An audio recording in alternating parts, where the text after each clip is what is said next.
في رحلة تطوي الدروب بين المدائن والشعوب، بحضرة الذكر الحكيم وحدنا رب القلوب، وحدنا رب القلوب. في رحلة تطوي الدروب بين المدائن والشعوب، بحضرة الذكر الحكيم وحدنا رب القلوب، وحدنا رب القلوب.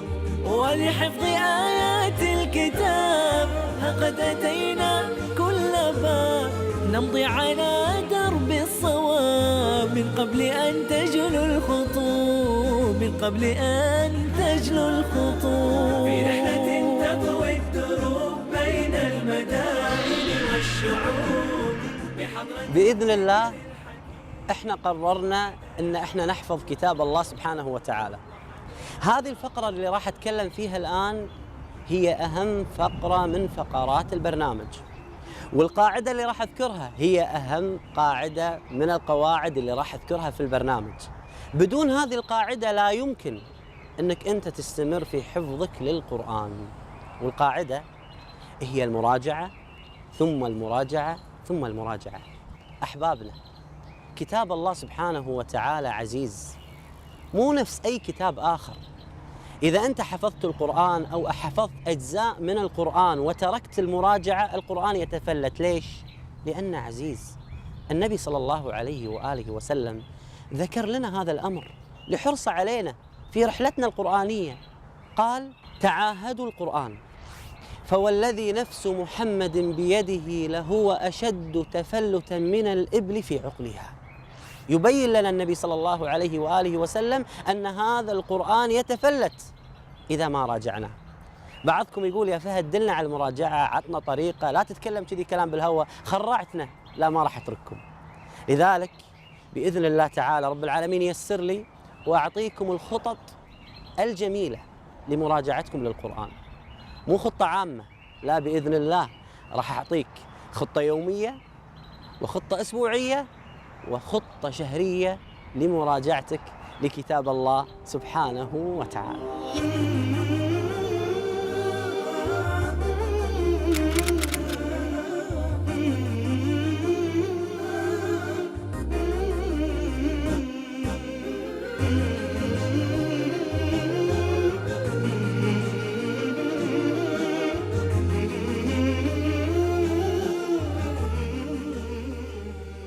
مدرسة قرآنية شيشانية متميزة أخرى، وهي في العاصمة غروزني. انبهرنا بجمال البناء وانضباط الطلبة وقرأت معهم القرآن. إذا زلزلت الأرض زلزالها، إذا زلزلت الأرض زلزالها، وأخرجت الأرض أثقالها، وأخرجت الأرض أثقالها، وقال الإنسان ما لها، وقال الإنسان ما لها. كان الجو ممطرا، فعندها أخذنا الجولة على المبنى من السرداب، حيث أن كل المباني متصلة من الأسفل لأي ظرف طارئ.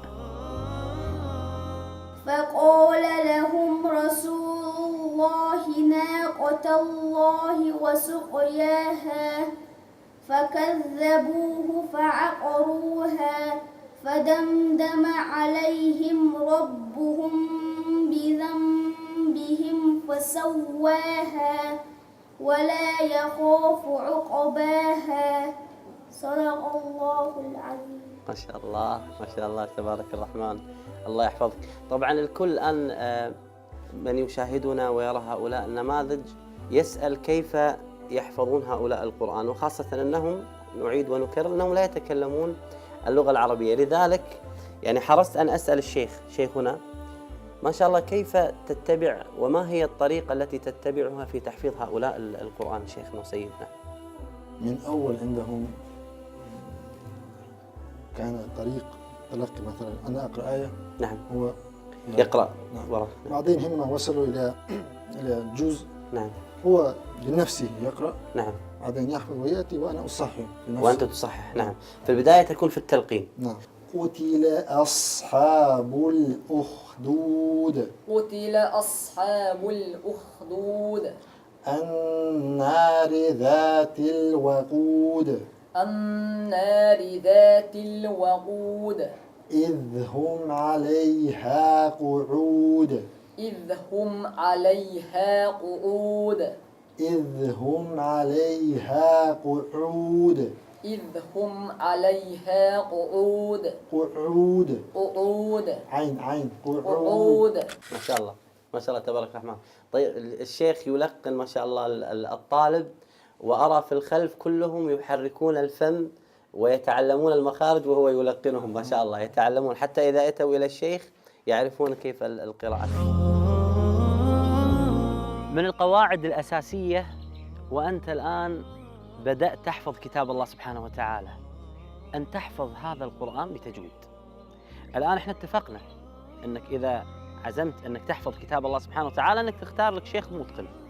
هذا الشيخ المتقن وأنت عنده احرص عليه، قل له أنا أبي أحفظ القرآن بإتقان، أحفظه بتجويد. عطني بين، إذا عندك 3 أيام مع الشيخ قل له يوم واحد بالأسبوع اختار لي مثلا نص ساعة تكلمني فيها عن التجويد.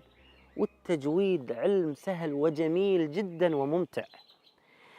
كتاب الله سبحانه وتعالى يختلف عن أي كتاب آخر. اليوم واحد لما يقرأ جريدة، يحط جريدة قدامه أو أي كتاب ثاني يقرأ عادي، أي كتاب كان، إلا كتاب الله سبحانه وتعالى المتعة فيه أن تقرأ بتجويد، تشعر بمتعته. التجويد يجعلك تحفظ القرآن أصلا بإتقان، يثبت حفظك. ثانيا التجويد يجعلك وأنت تقرأ القرآن تستمتع، لأن كلام الله سبحانه وتعالى تحبره تحبيرا بهذا التجويد. وأيضا هذا القرآن عندما تقرأه بالتجويد والإتقان يجعل منزلتك تختلف عن أي شخص آخر. يعني من يحفظ القرآن بغير تجويد وإتقان منزلته عند الله سبحانه وتعالى كما بين النبي صلى الله عليه وآله وسلم منزلته تختلف عن شخص آخر. أنا بضرب لك مثال في التجويد. يعني الواحد اليوم لما يقرأ أنا أي صفحة أفتحها، لما واحد يقرأ القرآن من غير إتقان مثلا من غير تجويد يقول إنما يريد الشيطان أن يوقع بينكم العداوة والبغضاء في الخمر والميسر ويصدكم عن ذكر الله وعن الصلاة فهل أنتم منتهون. هذا يقرأ حافظ ممكن الآية ولكن يقرأها بطريقة بغير تجويد. أما اللي يقرأ بتجويد مو شرط بصوت، يقرأ بتجويد إنما يريد الشيطان أن يوقع بينكم العداوة والبغضاء في الخمر والميسر ويصدكم عن ذكر الله وعن الصلاة فهل أنتم منتهون. شوف قراءة التجويد مختلفة وجميلة. نرجع إلى حديث النبي صلى الله عليه وآله وسلم عندما قال الماهر في القرآن مع السفر الكرام البررة والذي يقرأ القرآن وهو يتعتع فيه وهو عليه شاق فله أجران. الحديث هذا لما تقرأه وتسمعه بعض الناس يعتقد لما يقول وهو يقرأ القرآن وهو يتعتع فيه وهو عليه شاق له أجران يعني أفضل من الماهر في القرآن. لا، الماهر في القرآن خلاص عده. الماهر في القرآن مع السفر الكرام البررة، يعني يحشر يوم القيامة مع الأنبياء والملائكة لأن قرأ القرآن بإتقان وتجويد فأصبح ماهرا في القرآن. اللي لا أجران لا أجران لأنه يأخذ أجر القراءة وأجر المشقة. أما أنت يا حافظ القرآن إذا قرأت بالتجويد وخذ هذا الكلام نصيحة من القلب إلى القلب، احرص من البداية، لا تستمر بالحفظ وتأتي بنصف الرحلة تقول الآن أبي أتعلم تجويد، لا، أو عندما تنتهي من حفظ القرآن ابدأ من البداية، احرص على التجويد وسوف تجد الإتقان والمتعة في كتاب الله سبحانه وتعالى. قرآننا نور مبين للعابدين مدى السنين، نور على نور لنا درب السعادة كل حين، منه شفاء للصدور برهانه بين السطور وشفيعنا يوم النشور جاء على الوحي الأمين.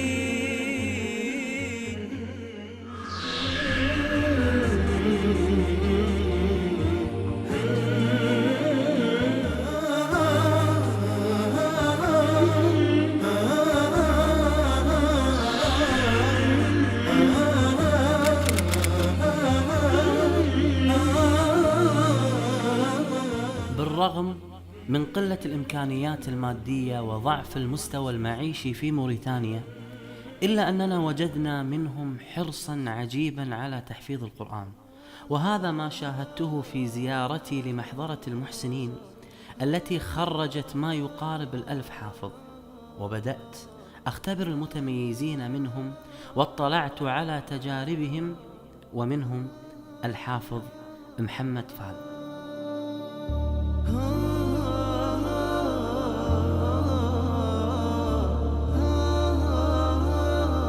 في هذه الجلسة الجميلة والرائعة بين حفظة كتاب الله سبحانه وتعالى ومشايخنا وعلمائنا في موريتانيا، سمعت أكثر من قراءة، والآن جاءني الشيخ محمد فال، وهو كفيف، ولد كفيفا.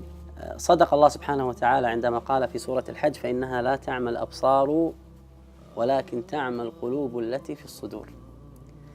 من عمره 12 سنة وحفظ القرآن الكريم كامل، وهو الآن عمره 14 سنة. كيف حالك يا شيخ محمد؟ ما شاء الله. طيب طيب، مستعد للاختبار؟ نعم. إن الذين يتلون كتاب الله وأقاموا الصلاة وأنفقوا مما رزقناهم سرا وعلانية يرجون تجارة لن تبور ليوفيهم أجورهم ويزيدهم من فضله إنه غفور شكور. يا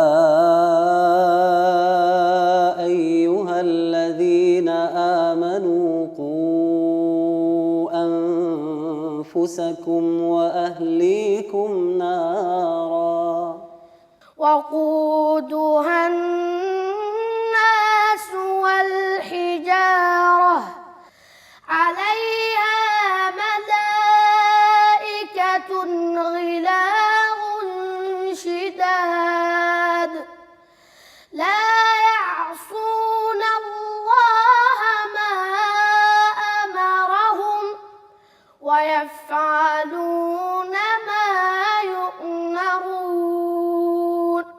حسبك حسبك يا حبيبنا الغالي، الله يحفظك على هذه القراءة الجميلة والرائعة، ما شاء الله تبارك الرحمن. إذا رأينا هذا النموذج نقول لأنفسنا: أما آن الأوان وإلى الآن لم نبدأ بحفظ كتاب الله سبحانه وتعالى، ولم نشجع أبنائنا أن يحفظوا القرآن؟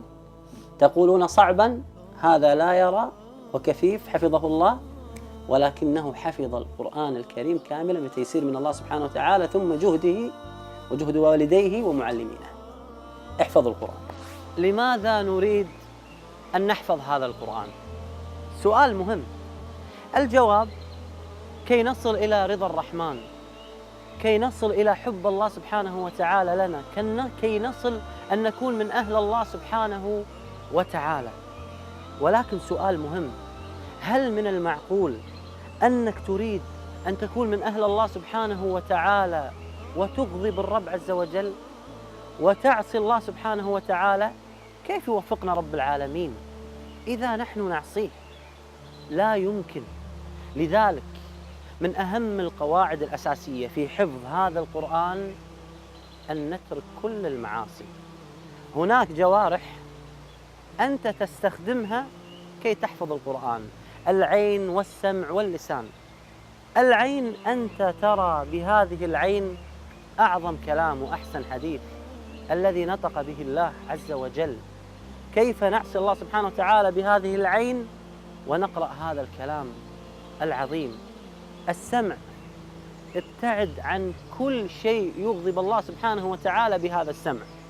أنت تسمع القرآن كي تتعلم القرآن وتتقن القرآن، وتعصي الله سبحانه وتعالى وتسمع الأغاني التي تغضب الرب عز وجل. لذلك قيل: حب القرآن وحب ألحان الغنى في قلب عبد ليس يجتمعان. أيضا اللسان لا تغتاب الناس، ولا تتكلم بأعراض الناس، ولا تقول أي شيء بهذا اللسان يغضب الرب عز وجل. فأنت بهذا اللسان تقرأ كلام الله سبحانه وتعالى. إذا عصيت الله سبحانه وتعالى بهذه الجوارح تأثر قلبك، أكيد قلبك راح يتأثر بهذه المعاصي. لذلك الإمام مالك يقول الإمام الشافعي لما رأى ذكاءه وحنكته، يقول الإمام الشافعي: لقد ألقى الله سبحانه وتعالى على قلبك نورا فلا تطفئه بظلمة المعصية. لا تعتقد اليوم إذا أنت تحفظ كتاب الله سبحانه وتعالى وتعصيه أن رب العالمين بيسر لك، وأن رب العالمين بيزكيك ويقربك منه. لا، وإذا غيرك حفظ القرآن وهو لا يعصي الله سبحانه وتعالى رب العالمين بيسر له أموره. لذلك قال الرب عز وجل: أم حسب الذين اجترحوا السيئات أن نجعلهم كالذين آمنوا وعملوا الصالحات سواء محياهم ومماتهم ساء ما يحكمون. انت اللي لا يمكن كتاب يوازيك، وانت المعين المستحيل انقطاع. كتب رسالات السمات كملت فيك، شريعتك ملة وأهلك جماعة. أحيا بك وردد معاني في رحلة تطوي الدروب بين المدائن والشعوب، وبحضرات الذكر الحكيم وحدنا رب القلوب، وحدنا رب القلوب.